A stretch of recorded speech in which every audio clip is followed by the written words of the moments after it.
This is where it started. Hustler Casino in Los Angeles, the center of the poker universe. Now I'm back. The players know me, the game seems smaller, but the pressure doesn't.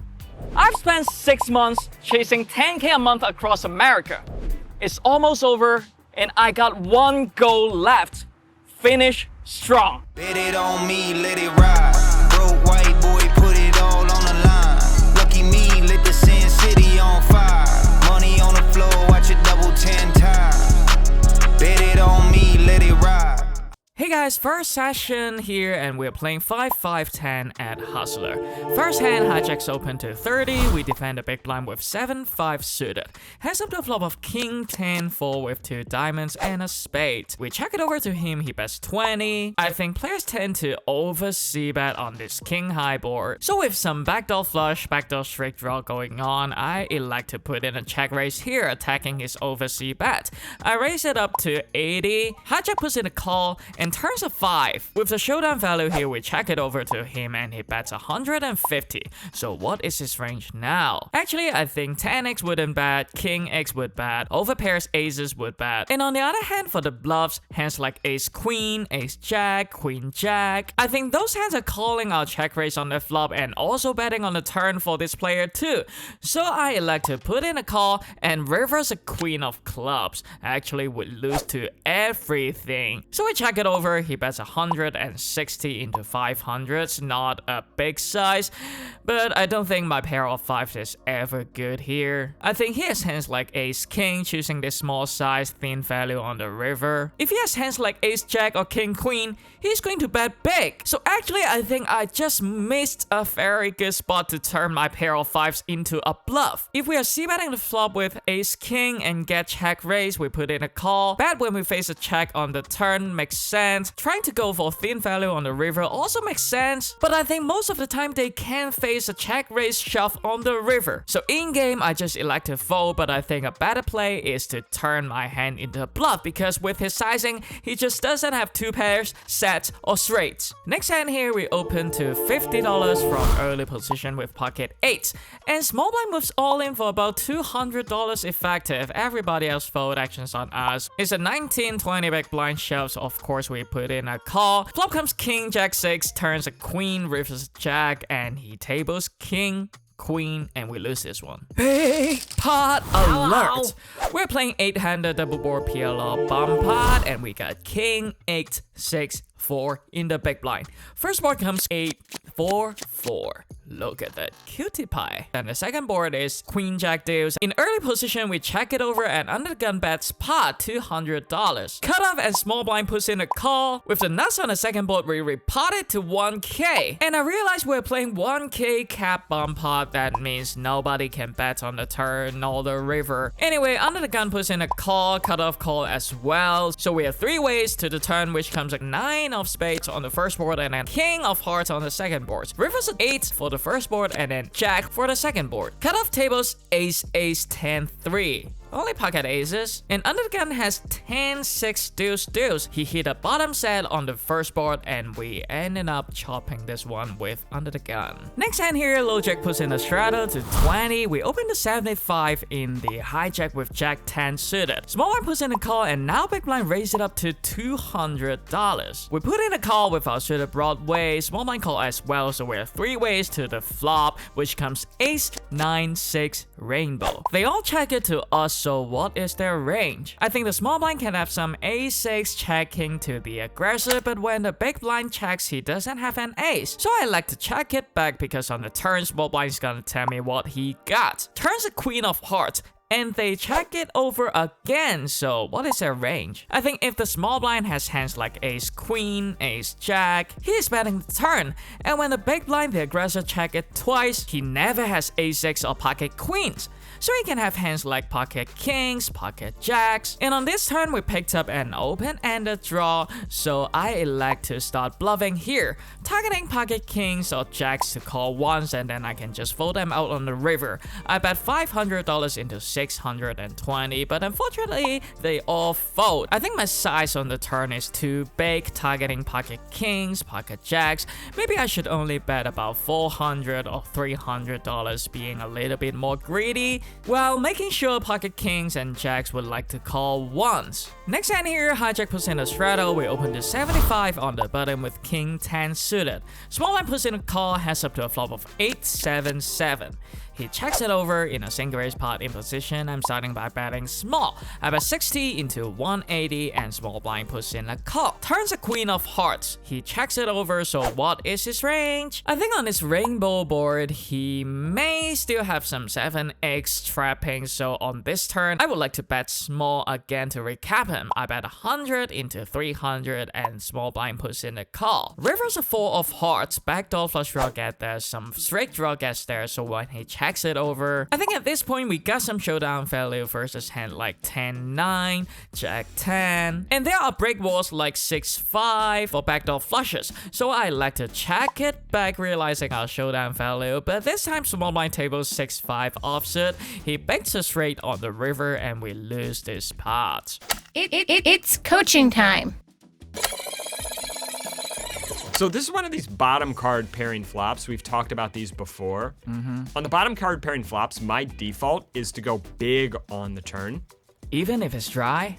Okay, so let's talk about why you went small. I wanna get your reasoning why you went small. Because I think 7x is not raising on this dry board. Yeah, maybe not. Maybe it doesn't. But let me ask you a couple questions. First, a hand like 8x. What's the biggest size that 8x calls on this turn? I would say it fold to 200s, 250. So you chose a small size to keep 8x in. Yep. And then you decide to check back on the river. Yeah. Why? Because the backdoor flush draw complete, some straight draw gets there, and Okay. But does he ever fold a hand like 8-9, ace-8, 10-8 suited? Like, do any of these hands fold on the turn? no, because I chose a small size. So barrel to your head, gun to your head. What size do you have to bet on this river to get 8x to fold? 200s? Okay, go 200 then. Make sure you fold the 8x here. Okay. Even when we are facing that many brick walls? Yeah, it doesn't, like, I think you're getting too caught up in the brick walls, and like this guy ended up with a brick wall here, but the thing is if you're going to keep their range wide and weak going to the river, and you get to the river with king high, fold the wide and weak part of the range on the river. If you go big on the turn, like if you decide to go 300 on the turn, okay, maybe all the 8x folds and like checking back this river is prudent because the only hands you're getting to fold on this river is what, like 10-9, which we beat. So you don't have an efficient bluff if you go big on the turn. But if you're keeping their range wide and weak, you drag them to the river with the wide and weak stuff that we lose to, make sure that shit folds. Like he just got pocket 9s here too, pocket 10s. Yeah. Get that stuff to fold. Ace-8 suited, 8-9, 10-8.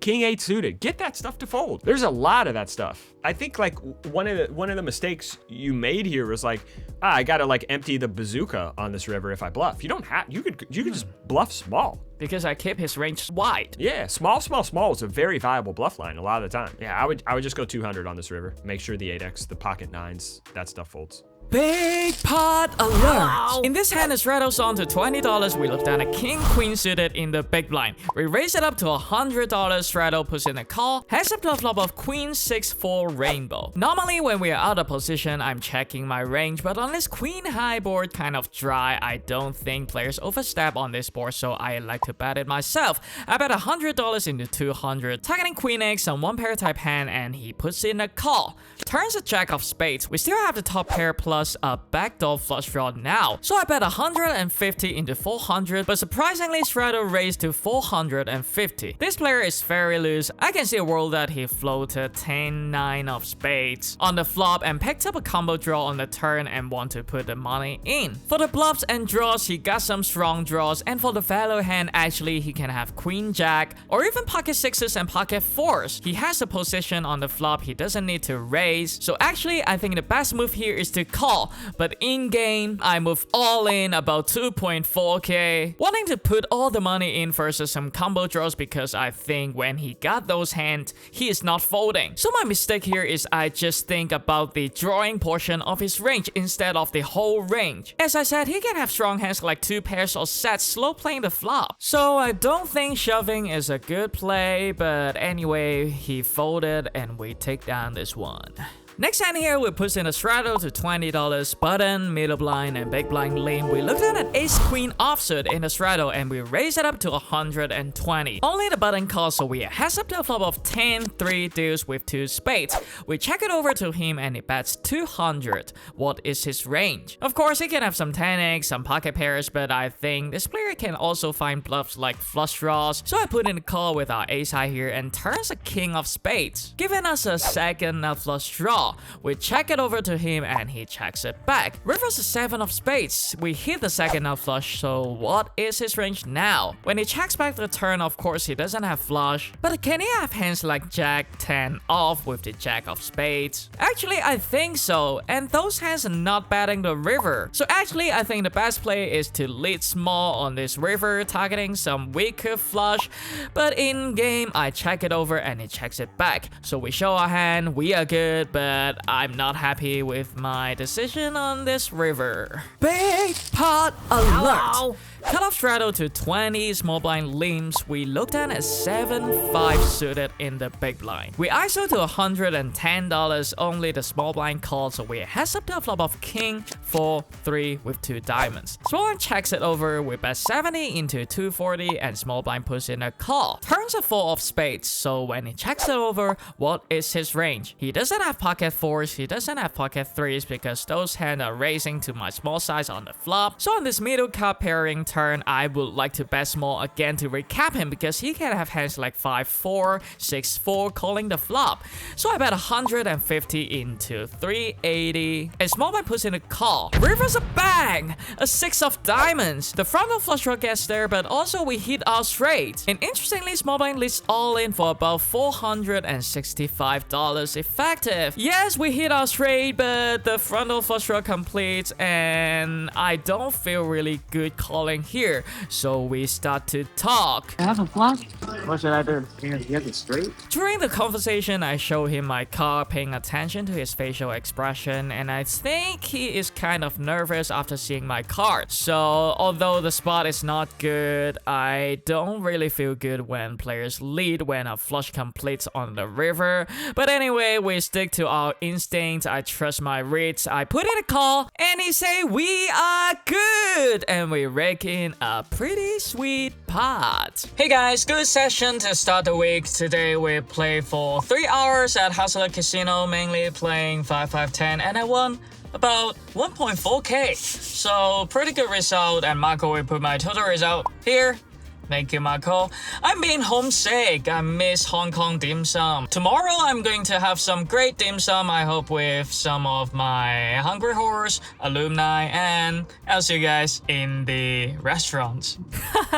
Sorry, guys. I was too hungry and I ate all of the dim sum, but I still want to show you guys the empty dishes. Enjoy. Alright, first hand of the second session, and we are playing 5-5 at Hustler. First hand, low jack limbs. We ISO in the hijack with ace 10 suited to $30. Low jack puts in the call, heads up to a flop of 7-5-5 with 2 spades. He checks it over, I bet 30 into 65, and surprisingly he check raised to 75. Actually, I think he doesn't have 5, he doesn't have pocket 7s, he doesn't have strong combo draws, because look at his check raising size. If he has a good hand, I think he would check raise to at least $100. But for this size, I think he's just check raising wide.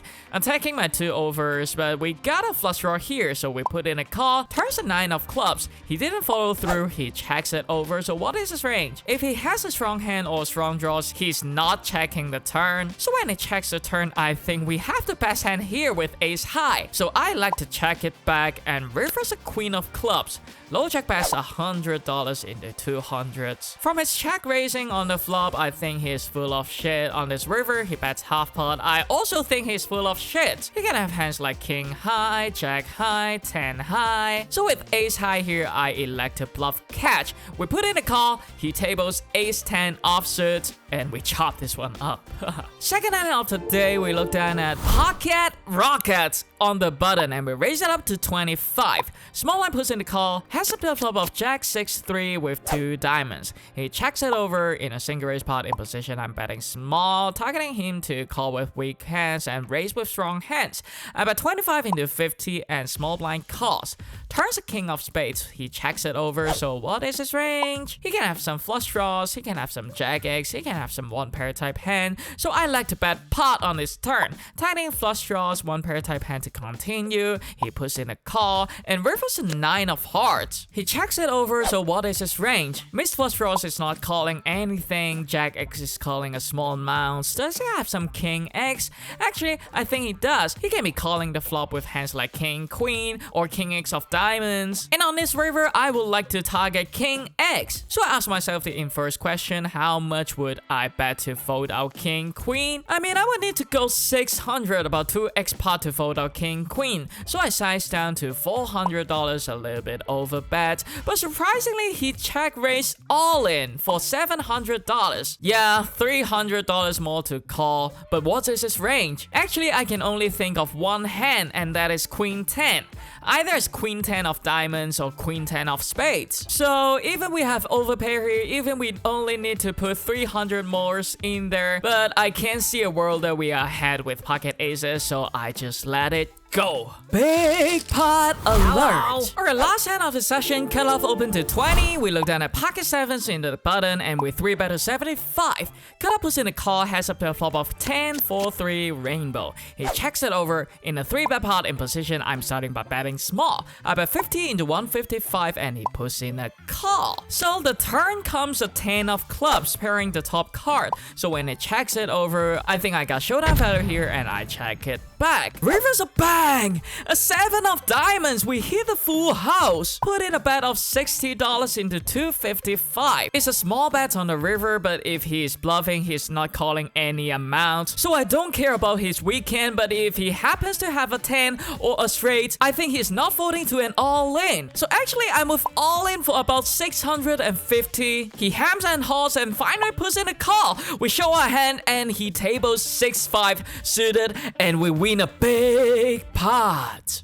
It's coaching time. We go small on the flop, 3 bet pot, cutoff versus button. He calls.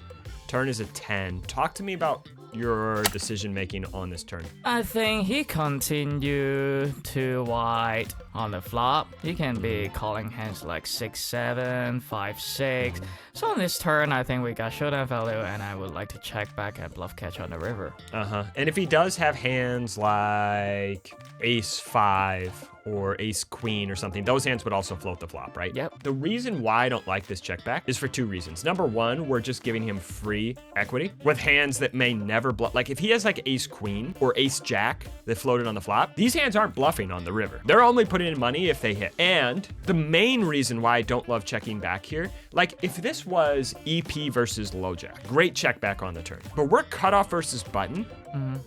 I think we have relatively thick value on this turn because the ranges are so wide, because he's calling so wide on the flop, because he's opening so wide pre and calling the 3 bet so wide. We have a very strong hand here on this turn.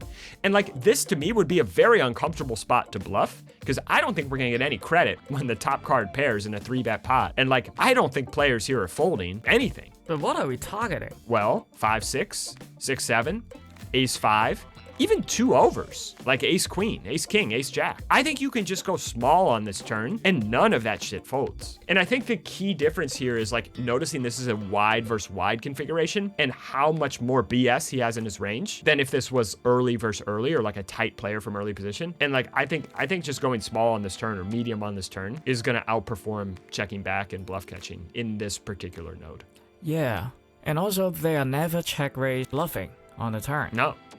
So I can just bet and face a raise. I can just fold easy. Yeah. Easy. And it's really nice if we get another street from a hand like 5-6 here. Yeah. because like obviously like we just massively cooler that hand if we get there on the river.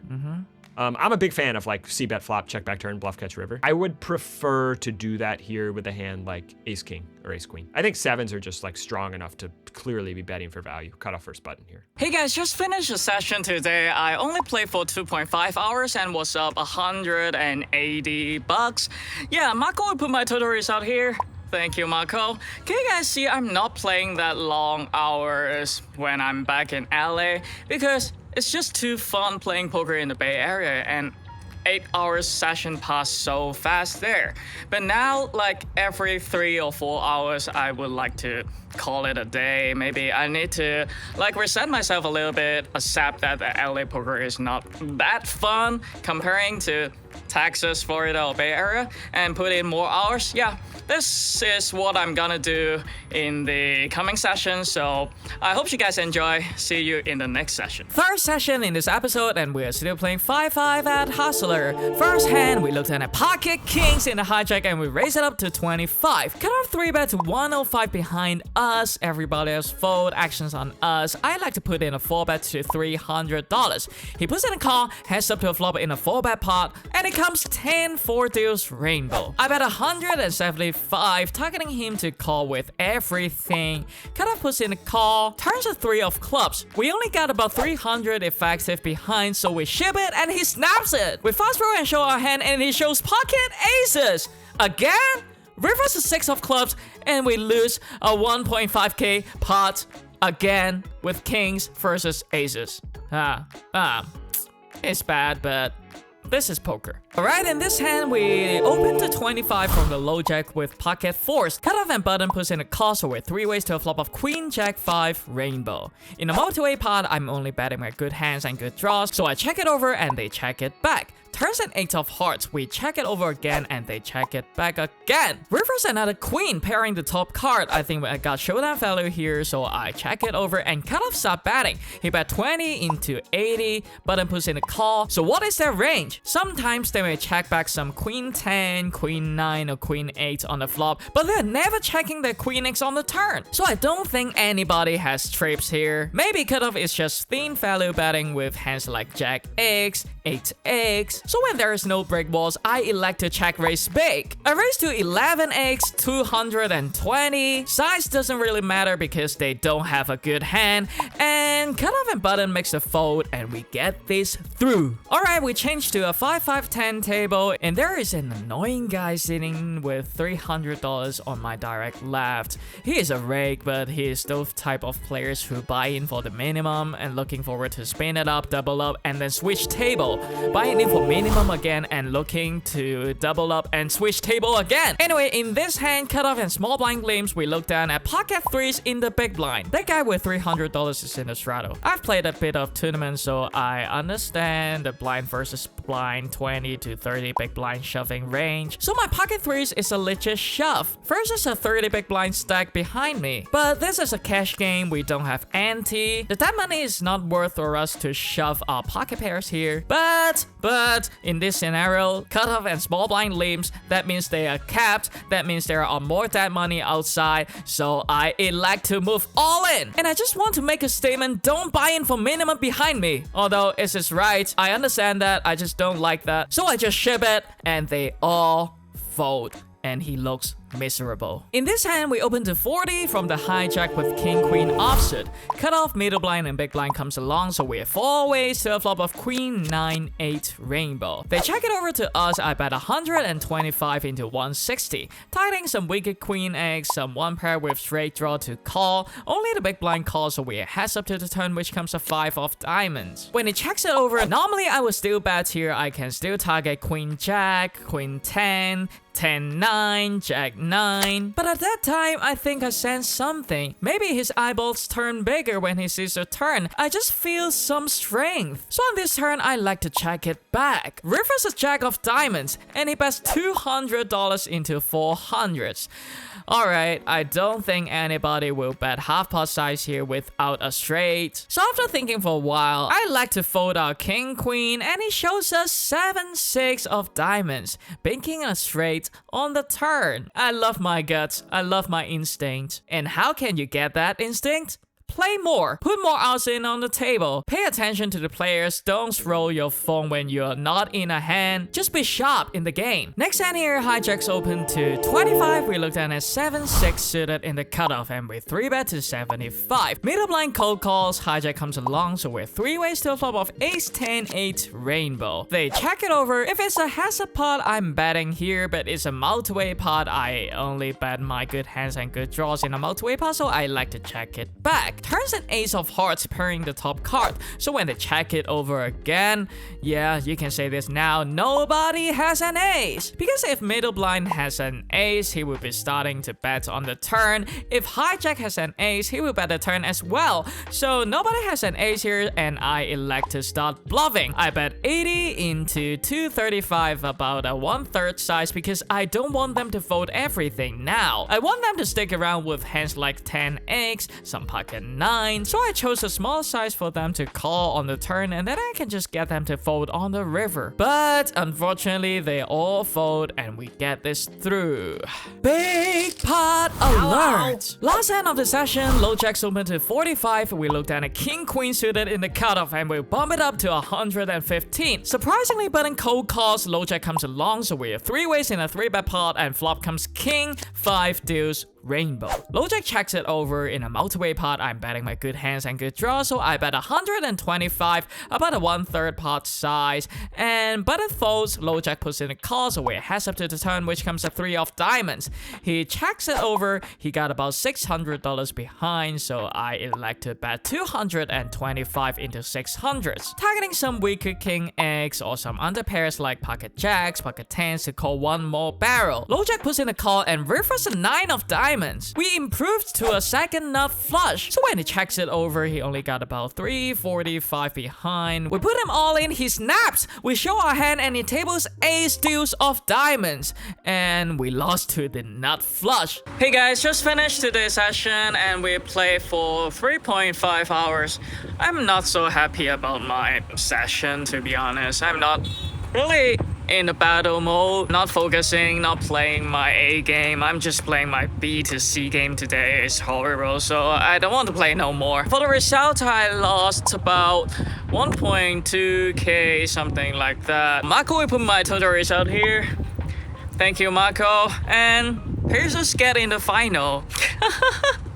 I hope they can beat SGA. I'll see you guys in the next session. Alright, last session in this episode, and we're playing 5-5-10 at Hustler. First hand here, we looked at a 6-5 offsuit in a small blind. We call. Big blind check, so we're heads up to a flop of 7-6-5 rainbow. I laid out and bet $10 into 20. Big blind calls. Turns the deuce of clubs, so what is his range? He can have some one pair type hand like 7x, 6x, and also he can have some straight draws, some pair plus straight draw, and some flush draws. So on this turn, I will like to go big. I bet about 2x pot size, 75 into 40. Big blind puts in a call, so we are onto the river, which comes a jack of clubs, completing the backdoor flush. So at this point, if he has nothing, he's not calling anything. I don't think this player is capable of bluffing with his misdraw when we check to him, so I would like to value bet myself. I'm targeting 7x to call, so I ask myself the inverse question, how much would I bet to make a 7 to fold? I would go about $100, so I size down to 50. Big blind puts in a call, we show our hand, and we are good. And here we open to 50 on the button with pocket 8. A rake in the middle blind, 3-bet to 225. We put in a call with our pocket pair, and flop comes 10-9-9 with 2 hearts. He checks it over, so what is his range? Even a rake is not balanced here. I think he would just start betting all of his over pairs. So when he checks it over, I don't think he has over pairs. He can have hands like ace king, ace queen, so I bet $200 into 460. I don't really mind him to continue here or to fold his 2 overs, but this time he makes a fold and we win. Big pot alert! In this hand, we open to $50 from the cutoff with ace 10 suited. Middle blind 3-bet to 175. We push in a call. Heads up to a flop of king queen 4 with 2 spades. He checks it over, so what is his range? If he has hands like aces, ace king, I think he's betting. So when he checks it over, I think he can have hands like queen A, X, some pocket jacks, pocket tens, and I would like to start bluffing with our hand. I bet 125 into 360. We don't want him to fold Queen X or pocket jacks now, and he puts in a call. Turns a 10 of spades. When he checks it over, yeah, we hit our 10, but I don't think we got showdown value here. So on this threatening turn, I would like to choose a size to make him raise if he has ace jack. I bet 200 into 600 and middle blind puts in a call. River's a 3 of spades. He checks it over, so what is his range? He doesn't have sets, he doesn't have straights, and we leave ourselves a pretty SPL to fold everything out on the river. The pot is now 1k, we got 1400s behind, so on this river, one button to click. And that is all in. We put all the money in there, about 1.4k effective, and he folds. We got this through. Big pot alert again. In this hand, we open to 50 in the low jack with pocket jacks. Middle blind 3-bet to 210. We put in a call in position, so we heads up to a flop of king 9-6 with 2 spades. He continued to bet 140 into 430.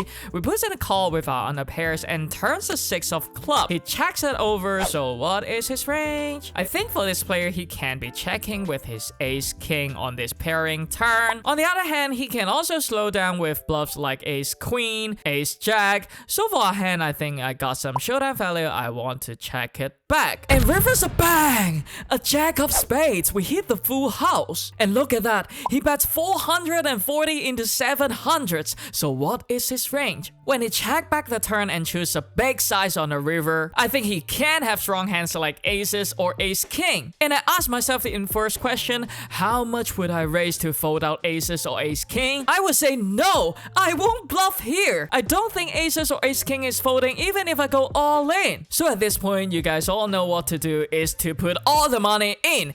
I'm with all in for about 1.9k effective. He start thinking, come on man, please call. One time please call, but eventually he makes the fold. Next hand here, small blind limps. We look down at ace king suited in the middle blind and we raise it up to 60. Small blind puts in a call, so we heads up to a flop of jack 10 deuce rainbow.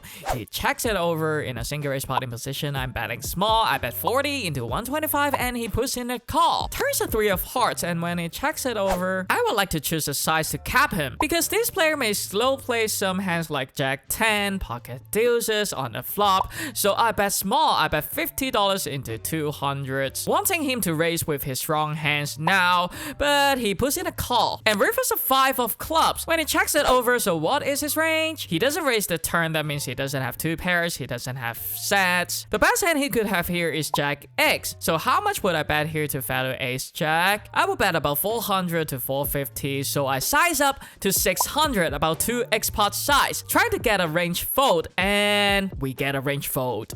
It's coaching time. Talk to me, 1, why you decided to bet the turn, and 2, why you decided to use this size. Because it's dry board, I want to keep his range weak on the turn and make sure he's raising 2 pairs of sets on the turn. So I choose a small size to let him continue with hands like 10x, jack X of course, and some draws like 9-8. But also I think checking back is okay too if he's going to bluff with 9 high on the river. But first instead, I think I can just make everything to fold, even if he has a jack. So on the turn, I just need to make sure that he's capped. So I think they're more capped than you think. Can you categorize this flop for me? Dry dynamic.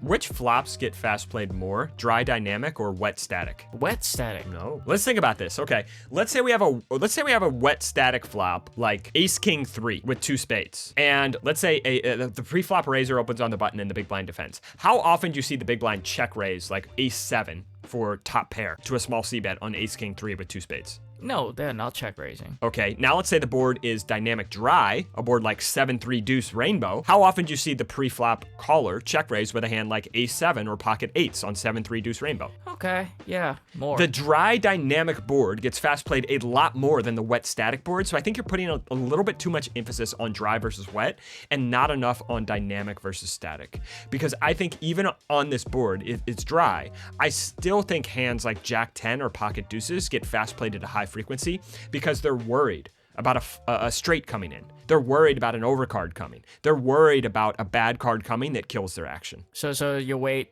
dynamic matters more than wet or dry. And so I think on the turn, if we are going to bluff, like if we're trying to get a jack to fold, let's make a jack play for all the money, because I think that's the only way we get a jack to fold. And I'm not sure we can make a jack play for an amount of money that's going to be uncomfortable unless we start piling in money on this turn. If I don't need to cap him anymore because he's already capped, go big. And Tommy, just to be clear, there's a difference here between like, oh, when we bet small on the flop, he never has deuces or he never has jack 10. I'm not saying that. I'm just saying they raise enough of those hands, 70, 80, 85% of the time, that throw it out the window. We don't even need to consider it. But why are they having fear if they have pocket deuces? I would just call. I think they would just call. You would just call, maybe. But like, when they have deuces, they're worried that you have ace king or king queen, and a straightening card's gonna come in. Okay. Right? When they have deuces, they're worried you have 8-9. Right? And a 7 or a queen's gonna come, and like, they're gonna get coolered. They want to put in more money right now. Yeah. Same thing when they have jack 10, they're worried you have king queen or ace jack, and an ace is gonna come. They're fearful of a bad card coming that kills their action or makes them the second best hand. The other thing is, on this turn, like we talk about like a wide versus wide configuration earlier. The same reason why I wanted to bet pocket sevens on the turn. I may actually just like I went through a whole spiel about like how if I am gonna bet here as a bluff, I want to go with the big size. But like I think here we have significant showdown value because of the wide versus wide config, because he limped and we raised blind versus blind. Like, I probably just check this back because, like, do I think we can get some Jack X to fold if we go 200 turn and jam river? Sure. He probably doesn't have ace jack, probably doesn't have, like, maybe even king jack. So, like, we can get some Jack X to fold. But to turn showdown value into a bluff, it's going to have to outperform significantly just taking our showdown value. And I'm not sure we always get a range fold here. You don't think a jack is always folding? No. Maybe it's folding 80% of the time, but maybe a jack calls 20%, maybe even 10% of the time. And maybe, Tommy, like we talked about, maybe he has pocket deuces or jack 10 trap on the flop 20% of the time. So it's like, yeah, his range is weak and crippled, but when we have a significant amount of showdown value, we're going to have to outperform just using our hand as a bluff catcher, just using our hand to try to get to showdown, because we're winning EV, right? The pot is on the flop. The pot's 120 plus 40. It's $205, the pot going to the turn. So like, I think by just checking back the turn, our EV is probably going to be over $100. Now, if we're comparing this to a hand like 8-9, well, our EV is going to be about $0 because after he calls on the flop, we just don't have any showdown value. So obviously, like, if our bluff is making us $25, $30, $40, $50 in EV, we are outperforming just checking back with 8-9. But when we have ace king here, we have to outperform a significant bar, making sure that our bluff is more profitable than using our hand as a bluff catcher. And like, if we're getting a range fold, we're gonna outperform just taking our hand to showdown value, but I don't think we get a range. I think we get a lot of folds here. I would push back that we get a range fold. Big pot alert! Everybody else fold to us and we look down at 7-3 suited in the middle blind. We raise it up to 60, big blind puts in a call, heads up to a flop of ace 4-3 rainbow. In a blind versus blind out of position, I'm checking a lot.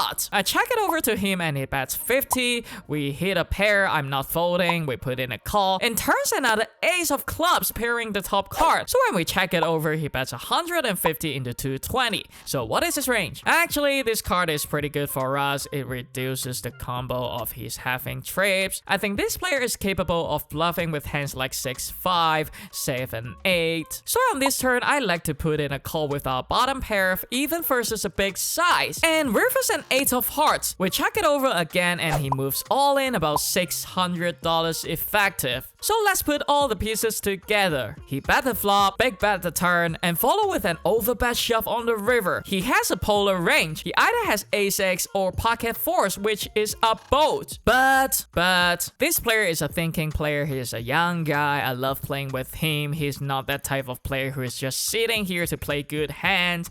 So if he has a boat, if he has an ace, he deserves the money. And also, there is a life tale that I can share with you all. I've seen him play one hand where he has value, and he moves all in on the river with a value hand. At that time, his hand is shaky. And this time, his hand doesn't shake at all. So this time, I like to bluff catch with our pair of threes. We put in a call, and he say, You win. haha, I'm so proud of my observation. We got this right. So we show our hand and he shows 5-3 of clubs. So actually, he's bluffing with bottom pair and we bluff catch with bottom pair and we chop this one up. Hey guys, just finished another session this week, and this time I want to play longer, but the game breaks after I play for 2.5 hours, so I can just leave. I can't do nothing about it. I really want to play longer, but anyway, we are up about $950, something like that, in 2.5 hours. So make some bluffs, catch some bluff, and yeah, I'm happy with my performance. Of course I'm happy because I just played that short. If I'm not playing good for this short period of time, I shouldn't be playing poker. So Marc Goone put my tutorials out here. I still got one last week in LA to end my journey. So I hope I can play more poker in the coming weeks, and I'll see you guys there. Thank you for watching. I hope you enjoy, and see you in the next episode.